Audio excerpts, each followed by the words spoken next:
Bom, pessoal, estou de volta para trazer mais atualizações aí para vocês do mercado. Hoje um pouquinho mais cedo, antes da abertura do mercado norte-americano.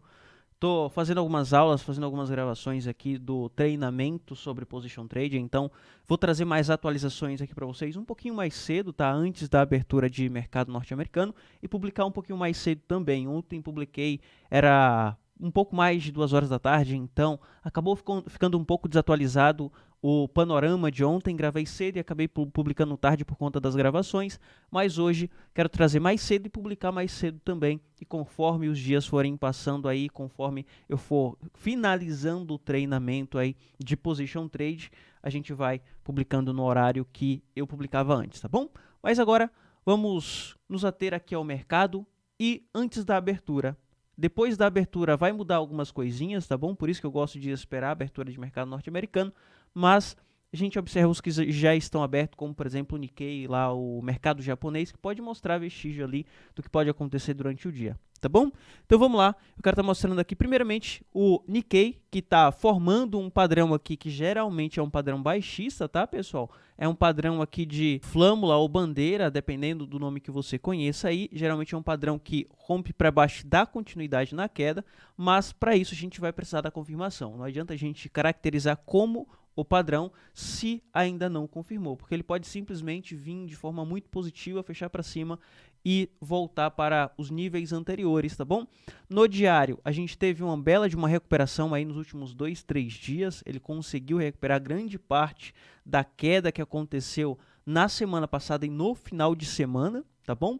E agora a gente está vendo o reflexo disso aqui no mercado tradicional norte-americano, como por exemplo o que aconteceu ontem. Ontem a gente teve uma ótima recuperação e também refletiu aqui no Dow Jones, por exemplo. A gente teve o Dow Jones subindo um pouco mais de 1,3% para o dia de ontem. Uma boa recuperação para o Dow Jones. Já o S&P 500 também teve uma recuperação para o dia de ontem, com reflexo do que aconteceu lá na bolsa japonesa, tá? O S&P 500 subiu aqui 1,2, 1,3 também, mostrando que existe a possibilidade de estar seguindo agora a bolsa japonesa, os mercados norte-americanos, por um curto período de tempo, tá bom? E no dia de hoje a gente está vendo lá no Nikkei, por exemplo, que o Nikkei está caindo. Então, nesse momento, com essa queda aqui no diário no Nikkei, isso pode ser refletido aqui na bolsa norte-americana, que pode refletir aqui no mercado cripto, tá bom? Então a gente vai ter um pouquinho de cautela para a abertura de hoje aqui para o mercado norte-americano, que vai refletir aqui no Bitcoin, por exemplo. Eu observo que aqui no Bitcoin a gente, no curtíssimo prazo, está formando aqui uma bandeira, tá, pessoal? Ontem o Bitcoin conseguiu romper aquela região que acreditava que ele fosse segurar e tirar primeiro as vendas que estavam aqui nessa região, porém a força compradora foi forte o suficiente para romper e segurar acima dessa região. Porém, quando a gente observa em gráficos intraday, por exemplo, como o gráfico de 1 hora, gráfico de 4 horas, eu observo que a gente tem essa formação de bandeira aqui, tá bom? Então, confirmando essa bandeira, a gente pode ter outra pernada aí para o Bitcoin, mas antes ele vai ficar nessa bandeira aqui, principalmente se o mercado americano abrir em queda hoje. Então ele pode cair um pouco aqui, ele pode dar uma agulhada lá embaixo, formar até mesmo um falso rompimento, voltar para dentro da bandeira de novo e depois ele dá a próxima pernada, que pode ser projetado até lá em cima em 65, 66 mil dólares por unidade, tá bom? É importante eu estar mostrando para você também o que está acontecendo aqui no semanal. O Bitcoin está muito bonito no semanal. Tinha falado para você lá na segunda-feira, ou foi na terça-feira, segunda eu fiz live e na terça eu fiz vídeo, que essa semana poderíamos ter o Bitcoin fechando acima dessa região aqui de 55, o que seria muito bom, e aconteceria a mesma coisa que aconteceu nesse dia aqui com essa grande queda. Muito desespero, muito pânico, a Alemanha vendendo, a Mt. Gox começando a devolver os Bitcoins para os seus credores. A gente teve a queda com o Bitcoin voltando para 53, que ninguém acreditava que iria para 53. Depois ele voltou, segurou aqui dentro dessa bandeira, e depois nas próximas semanas, 2 semanas aí bem positivas de alta, fechando o mês de julho positivo, fechando o mês de julho no verde. Essa semana está sendo uma semana com uma característica parecida, uma característica de absorção de todo esse pânico, de todas essas vendas. O preço caiu lá embaixo, 49, 48 mil dólares, onde poucas pessoas acreditavam nisso, E essa semana está vindo para fechar dentro da bandeira de novo. Não está fechando aqui exatamente na base, mas fechando aqui vai mostrar que é uma semana ainda mais positiva, ainda mais interessante do que essa semana aqui, caracterizando mais valorizações para as próximas semanas. Em uma ou mais 2 semanas aí a gente pode ver o mês de agosto fechando no positivo, tá, pessoal? Então, isso vai ser muito interessante porque aconteceu a mesma coisa aqui no mês de julho. A gente teve aquela agulhada lá embaixo no 53 e próximo do fechamento mensal a gente teve uma agulhada lá em cima. Ele voltou por conta de algumas notícias ruins para o mercado, mas ele agulhou lá em cima em 70 mil dólares por unidade, onde pode acontecer a mesma coisa esse mês. E acontecendo a mesma coisa esse mês, a gente pode vir, o preço do Bitcoin pode vir para 70 mil para romper, talvez ainda esse mês até final do mês, e iniciar setembro em alta, com possibilidade de formação de uma nova alta máxima histórica. Ainda continuo acreditando naquele alvo que venho passando para vocês há muito tempo. Meu primeiro alvo aqui em 90 mil dólares para Bitcoin ainda esse ano. Continuo acreditando nesse alvo, que é a projeção aqui dessa bandeira, tá bom? A gente tem 1, 2, 3, 4, 5, 6 meses lateralizando aqui dentro dessa região. E a partir do momento que o Bitcoin confirmar essa bandeira, o primeiro alvo vai lá para 90 mil, que é a projeção aqui dessa base até a base lá em cima em 90, vai ser o primeiro alvo. Depois, lá em cima em 100, 105, 110 mil dólares por unidade, segundo alvo aí para Bitcoin. Continuo acreditando que isso pode acontecer ainda para esse ano, tá bom? Ainda continuo acreditando, principalmente com essas confirmações aqui e com a força compradora que a gente está tendo. Por mais que a gente tenha esses momentos de despejo e queda e pânico no mercado, mas temos também logo depois uma absorção bem interessante, tá bom? Nesse momento, é crucial a gente observar o seguinte aqui no semanal. O ponto que o Bitcoin está, por exemplo, 60.600, pode não ser o ponto de fechamento. Ele pode voltar um pouco e fechar aqui no 59, 55. Ainda continua existindo essa possibilidade. E mesmo acontecendo isso, ele ainda vai fechar no positivo.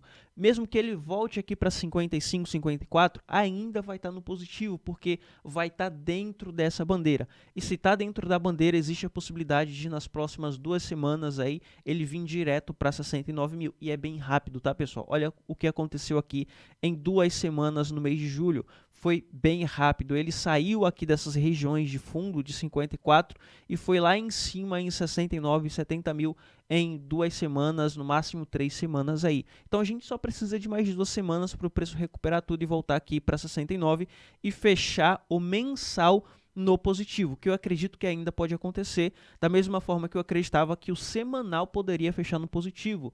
Ainda acredito que pode fechar no positivo, mostrando e caracterizando força compradora, e nas próximas semanas a gente ter mais valorização e fechar aí o mensal no positivo. Uma coisa importante que eu estou de olho aqui, e positiva também, é que o volume do Bitcoin voltou um pouco para o dia de hoje, tá? Volume de 43 bilhões é um bom volume aí para que a gente dê continuidade nessa valorização. Liquidez a gente não tem tanto, então não vamos nem observar hoje, porque em semanal, 3 dias, 24 horas, a gente não tem tanta liquidez, foi tirada nas 2 pontas, tá bom? E outra coisa muito positiva que eu estou observando para o dia de hoje é os ETFs de Ethereum. A gente está tendo uma estabilização aí nos últimos 6 dias, não estamos tendo um despejo tão grande como víamos vendo acontecer aqui nos primeiros dias de negociação. A gente tinha um despejo muito grande e crescente. Depois começamos a ver aqui uma estabilização. Um dia positivo, outro negativo, outro positivo, outro negativo. E assim a gente vem entre dias positivos e negativos.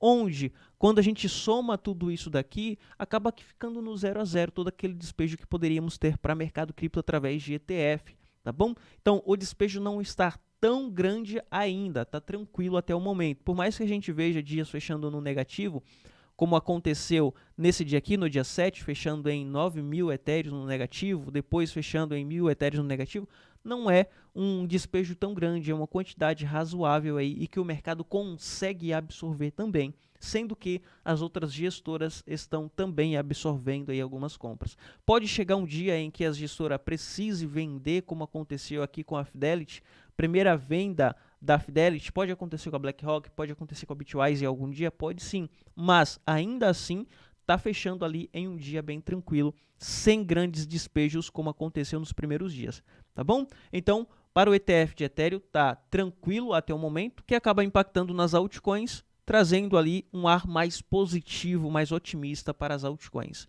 As altcoins nesse momento não está tendo muita força porque a gente tem o Bitcoin ganhando muita dominância. Nesse momento institucional, as pessoas estão se expondo mais no Bitcoin do que nas altcoins, por isso que a dominância sobe. E se isso está acontecendo, obviamente, o Bitcoin vai subir mais que as altcoins e quando o Bitcoin cair, as altcoins vai cair mais que o Bitcoin. Como, por exemplo, está acontecendo hoje. Bitcoin subindo 1,4%, altcoins caindo 1,5%, 2%, 3%, 4% para o Avax, 4% para o Solana, 2%. Então, quando a gente tem um momento de dominância muito alto, de muito ganho de dominância, a gente vai ter as altcoins sofrendo um pouco mais. Só que um detalhe muito importante, nesse momento vai estar todo mundo falando para você se expor em Bitcoin. Eu gosto de ir contra o que o mercado está falando, o que as pessoas estão falando, tá bom? Não contra o mercado, mas contra o que as pessoas estão falando. Por exemplo, se a dominância está no topo aqui, isso significa que a dominância está começando a encontrar um platô e institucional e as pessoas começam a observar fundo em altcoin. Então, altcoin como o DOT, como a VAX, o FTM, Solana, vai começar a demonstrar que estão em bons preços e essas pessoas começam a comprar em algum momento mais altcoin do que Bitcoin. Então pode ser bem rápido aqui a queda de dominância do Bitcoin, como aconteceu em momentos passados, como aconteceu aqui. Em uma semana ele despencou, depois ele veio 2 semanas. Agora acredito que quando vier, ele pode vir para romper esse canal aqui, tá, pessoal? E esse canal aqui vai ser crucial para vermos uma queda mais brusca na dominância do Bitcoin. E quando isso acontecer, já não vai dar mais tempo se expor nas altcoins, porque já vai estar subindo bem mais que o Bitcoin, tá bom? Então, essa é a atualização que eu queria trazer aí para você para o dia de hoje. E são essas as regiões que a gente vai ficar de olho e estar monitorando aí para o decorrer do dia e da semana também, tá bom? Vou ficando por aqui, te vejo no próximo vídeo. Fui.